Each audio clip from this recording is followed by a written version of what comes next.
How to deal with family that is not supportive of your need for a service dog. This one's a hard one. Believe it or not, I actually had family on both sides that didn't understand my need for a service dog. That didn't understand that since they had raised a happy, healthy little girl, that I had become disabled. For quite some time, I was completely written off, despite the fact that I had been out of their house and living as an adult for quite some time. So they didn't know what my day-to-day life looked like. They didn't know what I was going through or what struggles I was facing.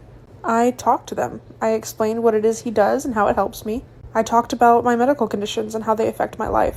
And my favorite thing that I did is I went out to dinner with them. But we arrived first. I had my service dog in a down under the booth, and they had no idea he was there until we were leaving. And we got that compliment that every service dog handler hopes to get.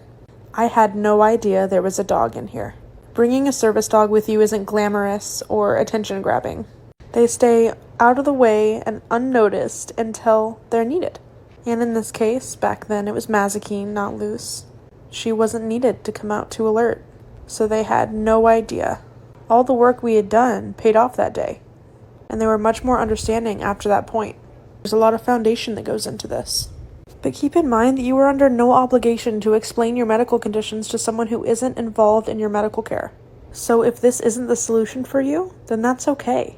Your family doesn't have to like what you do in your life. As long as you're taking care of you and making sure that you are as safe as you can be, that is what matters. I encountered this differently with each side of my family. On one side, I sat down with my family and my medical records, and I explained, what my symptoms are, what I was going through day to day, and how having a service dog helps with those things. And on the other side, I explained as best as I could and left it be. If they supported me, they supported me, and if they didn't, they didn't. The bottom line is do your best, and if someone doesn't support what you need to be safe, ask yourself if you need that person.